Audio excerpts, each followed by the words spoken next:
I am going to get our next set of speakers. I'll continue to introduce them. So the next topic is going to be responsible AI in practice, the ethical engine room, where we are how we can implement guardrails, operationalizing ethics under commercial pressure. We are going to have Prachi, Tomar, Sonia, Fereidooni, going to discuss about how teams can be empowered with respect to ethics and ethical pressure index metric. So both of them have some experience, deep experience in the space. Sonia has been pursuing PhD in University of Cambridge, and she has even done a research on usage of LLM in military. And Prachi Tomar is in the technical services side, and she has been working on the AI ethics, and she has been also contributing to multiple technical working groups, which is also contributing to standards. Without much ado, I'll just get them to the stage.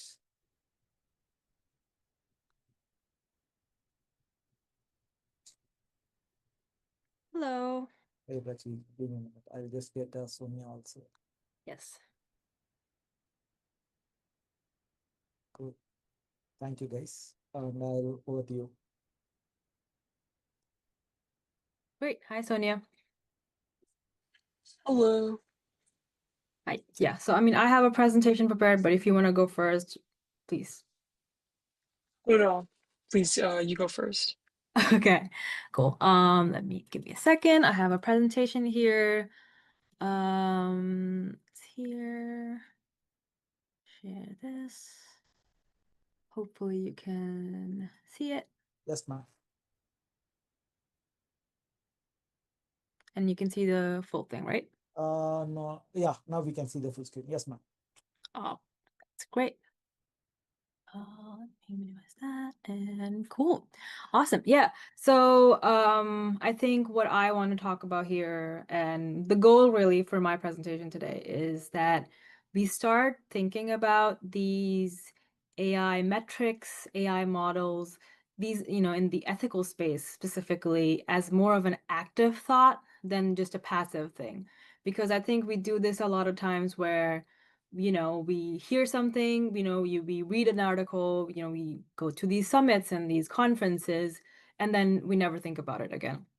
So I think my goal here for everyone here is that we actually start thinking about this actively and then actually start practicing it and see how we can actually bring it to the day-to-day level. So, instead of having these high level aspirations about, the values, the ethical values about how to use AI, and bringing it more to a day-to-day accountability. So, yeah. So responsible AI in practice. So I think, see so many organizations who have responsible AI principles. We've seen them posted on their LinkedIn from the day ChatGPT was launched to big PR releases. But we really don't see them being enforced as consistently. Are they unable to enforce them consistently, or are they just not taking those steps to enforce them consistently is a completely different conversation. But the reality is that, we see them say, oh, we care about this, and here's a huge slide deck and a compliance handbook that we're going to be using, and then never actually look at it ever again. So ethics shouldn't really live only in policy decks. It needs to be deeply embedded in product workflows. It's not part of, if it's not part of our daily work, if you're not actually thinking about it every day as you do every step of your work, then it's not real. So the goal here is to make ethics as natural and routine as any other, unit test or security scan that you do in your day-to-day work. So from principles to pipelines. We've all seen responsible AI announced publicly, but those ideals often get lost. When you're actually coding, when you're looking at models, you're making decisions, you never actually think about those ethical things until it's long done. And then it's an afterthought of, oh, we've done this. Let's do like a once over and give it a check. And then you never look at it again. Instead of, you build everything, you plan everything, and then you think, oh yeah, the ethical perspective at the end, just before that launch. but is that enough? So again, saying we really need to embed these ethics directly into development. So that means creating ethic gates in CI/CD pipelines, automating fairness checks in our QA checks, and then incorporating ethical considerations into planning and design. So we need to think about these ethics from the very get-go. And I'll talk about more how each person in the organization can take responsibility for it later. But these ethical constraints must be treated the same way you treat any other non-negotiables in engineering and in security. And it can't just be a review before your launch. It needs to live inside the building process from the very beginning. This leads me to the ethical pressure index. So, when deadlines are tight, teams are under pressure. I think ethical considerations are like the first thing that goes out the window. When you were, and it's not always intentional. Sometimes it's just a consequence of how incentives are structured. And sometimes it's a consequence of worrying about, oh, if we don't meet these deadlines, we will be punished, even if it means, you're not actually being transparent about it, even if it means you're not actually using good data, even if it means that you're not actually looking at and rooting out bias from your data. So, so that's why we kind of need something like this ethical pressure index where we can quantify and track ethical friction so that it helps us answer how often our launch is delayed due to unresolved risks. How many ethical concerns are raised and dismissed? How much of this is becoming a form of ethical debt?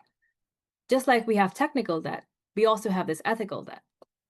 So by visualizing these trade-offs, the same way we do with technical risk, we turn these gut feelings into actual data that can make room for more informed, resilient decisions. So empowering like all these, responsible AI teams, and I'll talk about how, we can embed them into each team, but often at the moment when companies make these responsible AI teams, they're usually just for a show. We have this strike team that goes into everything after the fact. So often what happens is that these RAI teams, operate in isolation, and then they're brought in later or sidelined in decisions. What that leads to is often they don't even have that much visibility into what is actually happening, and that just makes this model not work. So for responsible AI to succeed, these teams need to be embedded directly into your product teams, your marketing teams, your engineering workflows. They should have authority, not just influence, to be able to say, oh, we can't do this. We're not doing this, without having any pushback. So, and that could include, the ability to even delay or even block certain launches when it doesn't meet the ethical standards and criteria. But beyond structure, we need a cultural shift. Ethical dissent needs to be rewarded instead of being punished.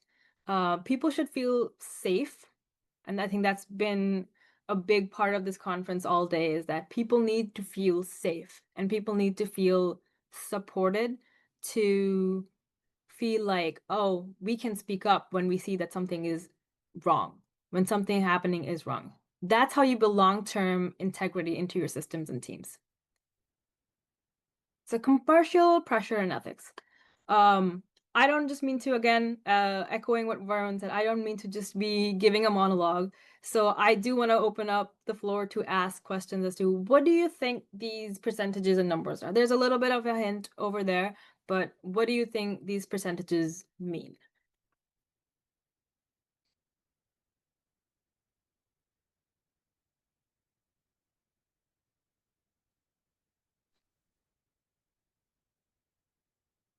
Anything in the chat, and please feel free to just unmute yourself and chime in if you have any thoughts on what this means. It looks, I think the ethical rollbacks looks very realistic, Prachi. Absolutely. So I'll go ahead and explain each of them, right? So what happened, what this slide really shows is, so the speed to market. 80% of decisions prioritize speed, and then only 50% prioritize reputational risk. What that ends up doing is that 30% of the launches are delayed due to issues. 20% of those launches face regulatory fines. This is even when those regulations are in place, that 20% of them still face those fines because of how much they value speed. And then 15% ends up causing product rollbacks due to ethical issues. So what this really goes to show is that it's time we treat ethics as not just this moral high ground, but we have to treat this as risk mitigation and reputation protection, not just some overhead that, oh, we do it, we check it, and then we move on.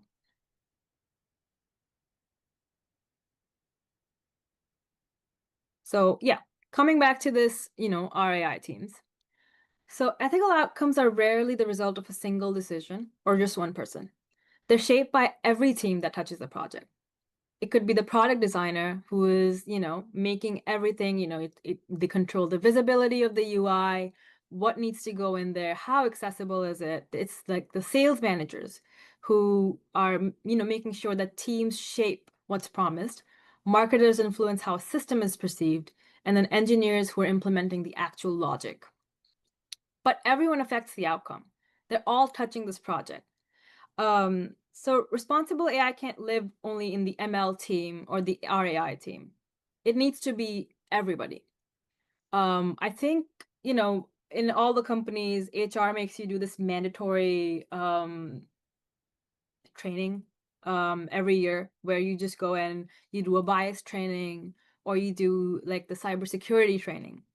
Why is it that we do those trainings for cybersecurity and bias, but not something as important as AI? Having said that, it's pretty new, relatively new to the market, but I think that's what is needed. Everybody is responsible because when it comes to if people have dealt with it in cybersecurity specifically, I think you will see that in cybersecurity they ask you this question at the end of it, where who is responsible for the security of the company's data? Does anyone know the answer to it? I might have given it away already. Is it the company themselves? No, it's every individual. Every individual in the company is responsible for the security of the company. Because one slip and that's the soft spot for any hacker to get in. But that's how we also need to treat AI.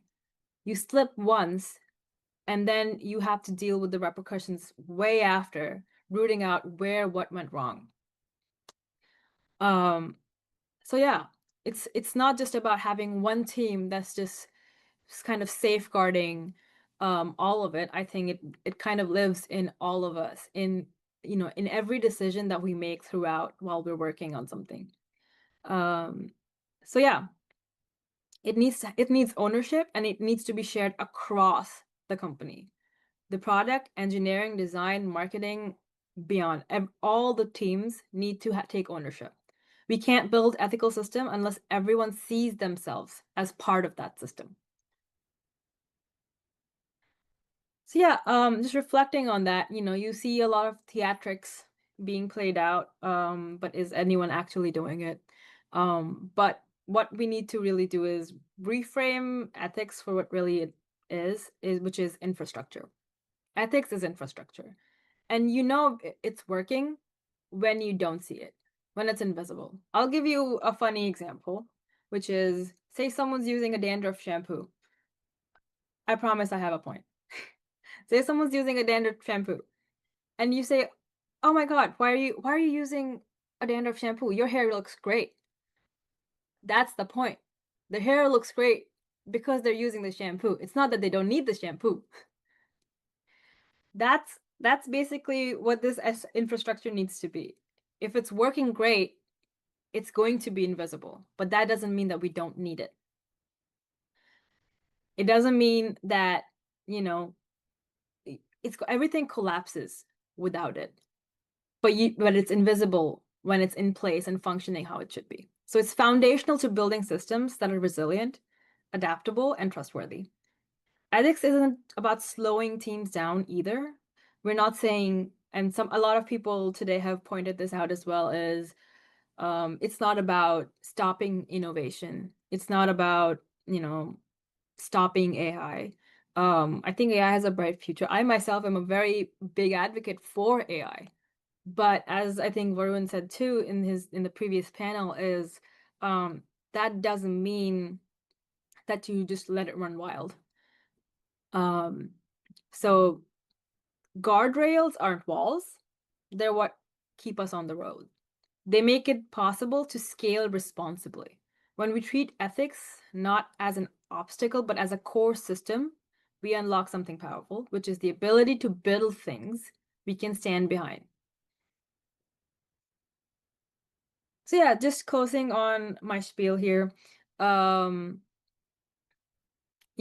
looking at how to operationalize responsible AI. So we talked about moving beyond principle into workflows, embedding ethical checks into development pipelines, and tracking where ethical stress accumulates. Because we must figure out what those friction points are and not treat ethical impacts as friction points. So just like we do with bugs or technical debt, we discussed empowering RAI teams with real authority and expanding the scope of responsibility across function. At its core, this is about just designing AI systems that serve the whole society instead of just that one top, the top 1%. Even when, commercial pressure is high. So that takes some scalable, visible, process-driven ethics. It takes you thinking every day, actively, how will this decision impact? How will uploading this file directly to ChatGPT and giving it access impact, the information inside of that file?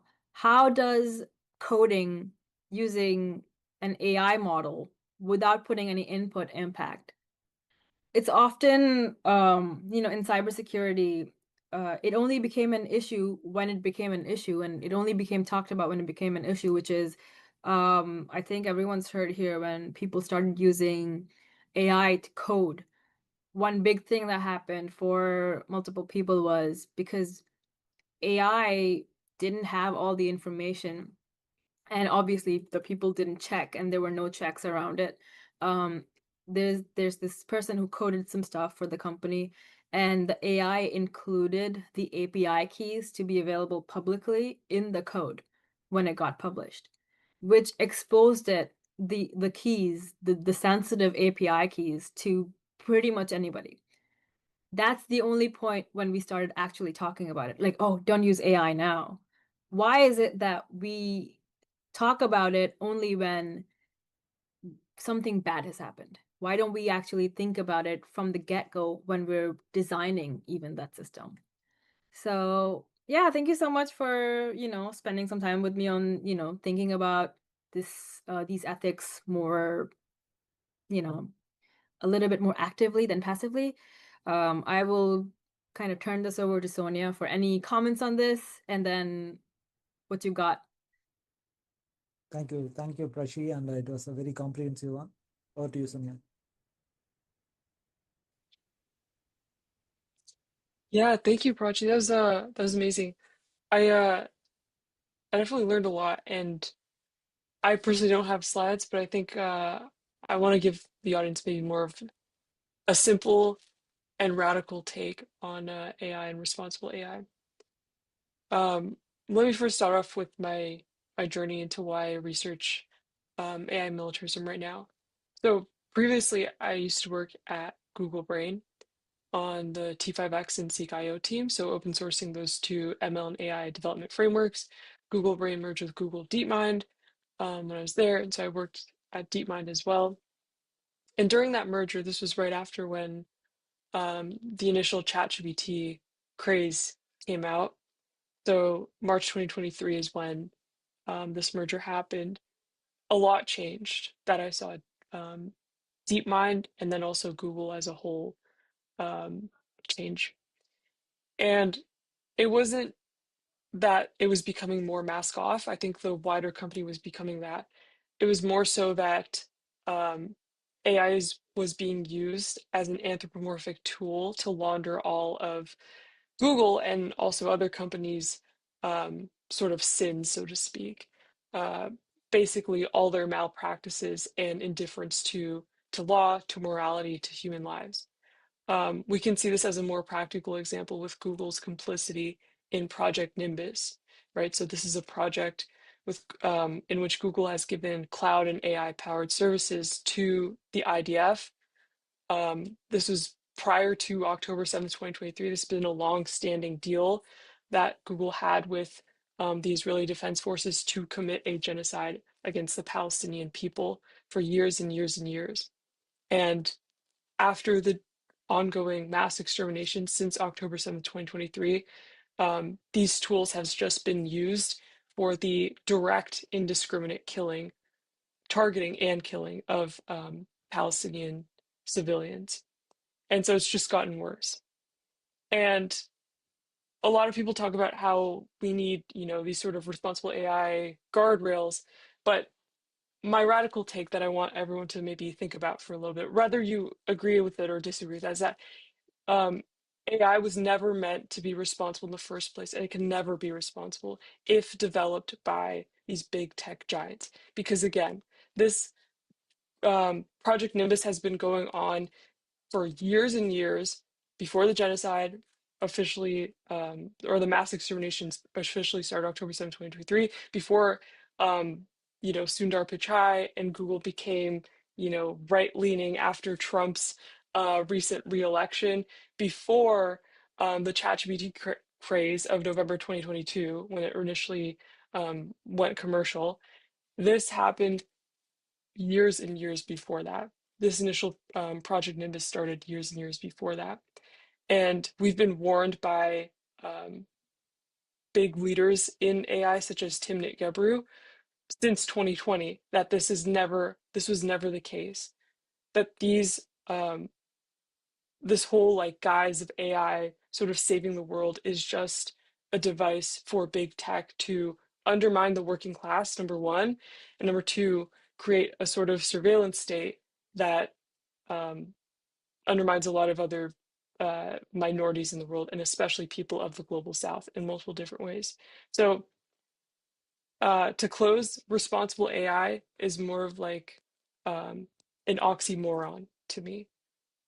And I want people to maybe think about that and consider it in that way, that we can never really have responsible AI developed by people that only want to extract and live in a very individualistic culture that only want um, to gain and to profit rather than for care. So yeah, maybe we can open the floor to questions. Awesome.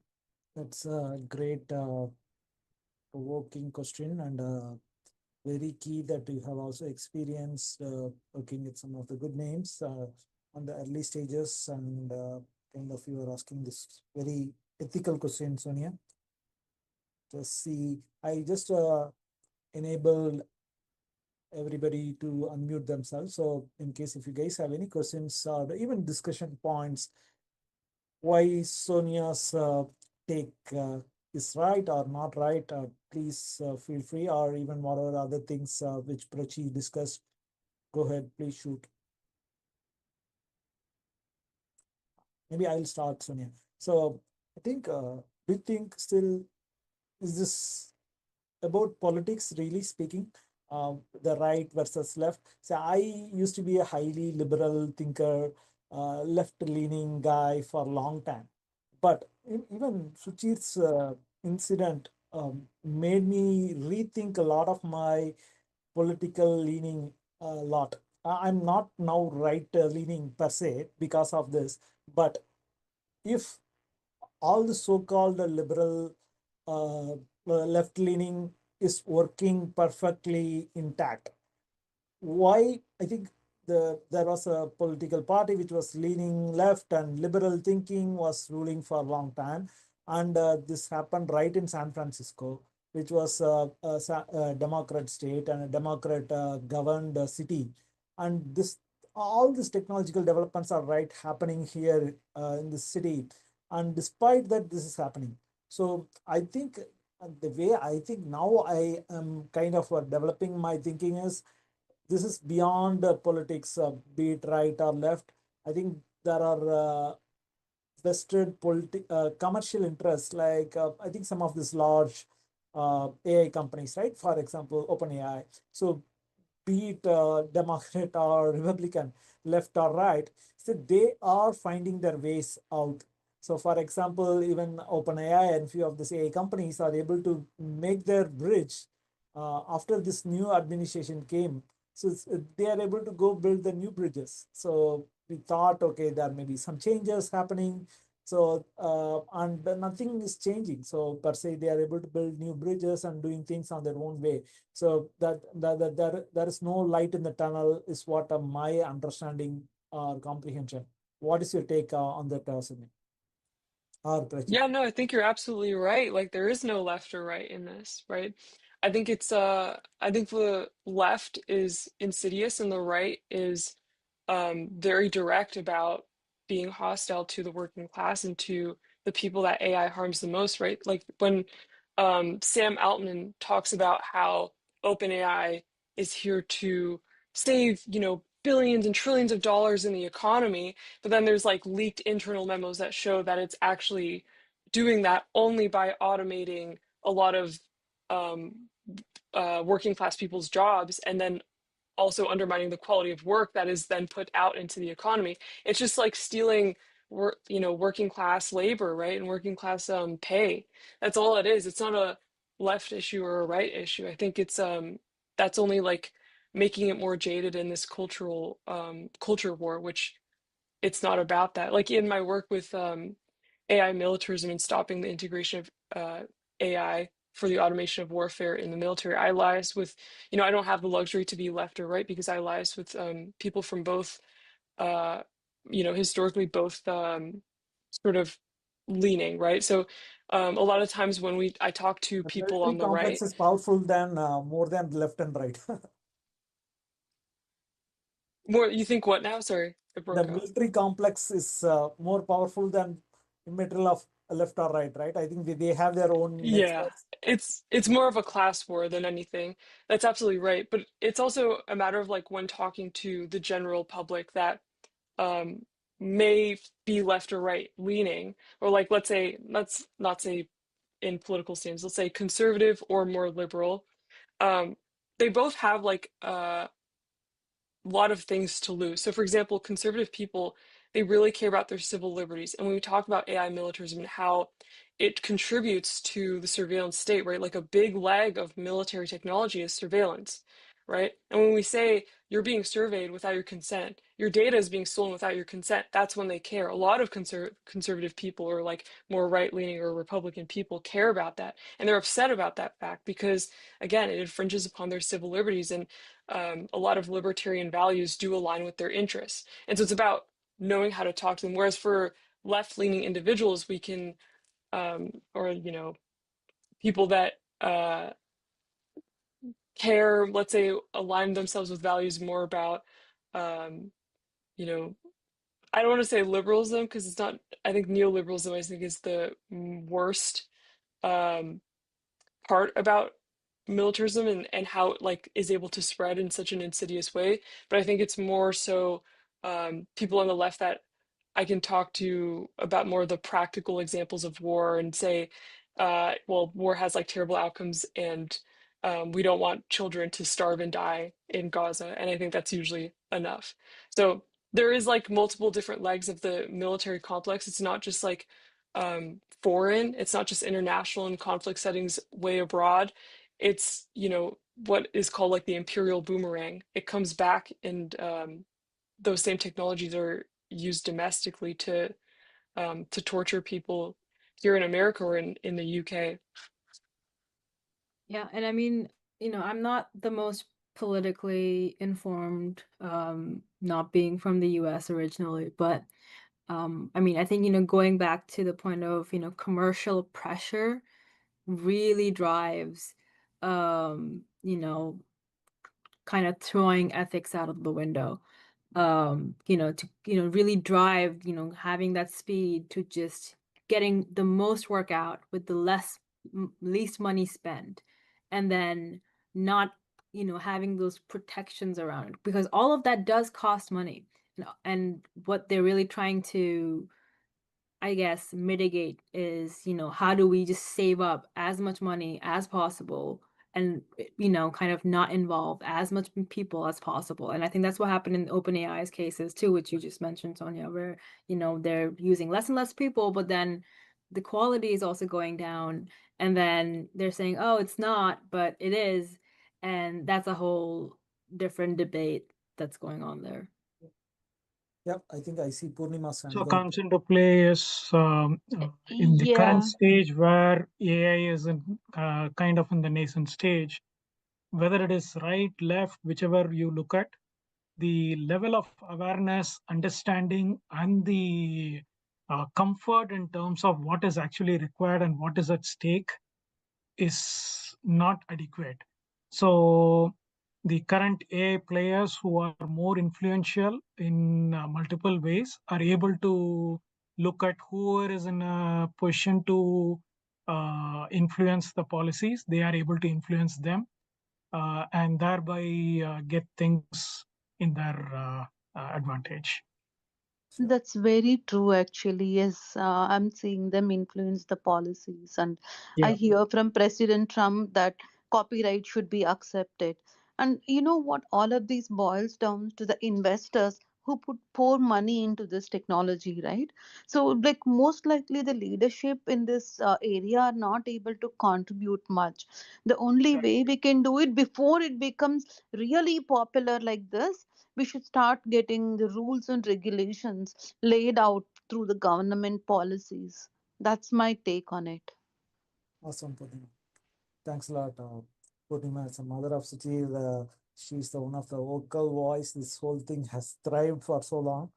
I think I have seen many people in the internet that she's an Indian mother and she's not going to let this die. So I think I see the fervor of the fight of this whole movement. I think she's one of the major pillar, much more than Balaji. I think she has been vocally fighting since the day this has happened. So hope she will also get to talk in the evening. So I think without much ado, Prachi, Sonia, are there any other thoughts you guys want to share? Are there any other questions anybody else wants to ask Sonia, Prachi on the topic what they discussed? If not, I'll